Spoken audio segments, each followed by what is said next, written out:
ओम तत्पुरुषाय विद्महे महादेवाय धीमहि तन्नो रुद्रः प्रचोदयात्। धवळेश्वर महाप्रभु दीपं यदि परं ब्रह्म दीपं यदि जनार्दनः दीपहरति मे पापो पूजा दीप नमस्तुते।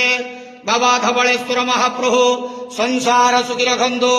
आज शुभ गुरुवार रे समस्त श्रद्धाळु भक्त मानक श्रीपद करंतु मनस्कामना पूर्ण करंतु कर्म क्षेत्र नदी करंतु ग्रहरिष्ट खंडन करंतु जगतर मंगल करंतु विश्वर कल्याण करंतु आपणकर नाम प्रकाश करंतु सेवकर डाक श्रवण करंतु समस्त गुआवसा भक्त मानकर मनस्कामना पूर्ण करंतु।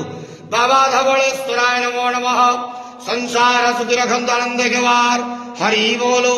आज शुभ गुरुवार रे समस्त श्रद्धाळु भक्त मानक श्रीपद करंतु आनंद घेवार हरि बोलो। हर हर महादेव शिव शंभो कैलासपति उमापति शिव शंकर महाप्रभु धवळेश्वराय नमो नमः।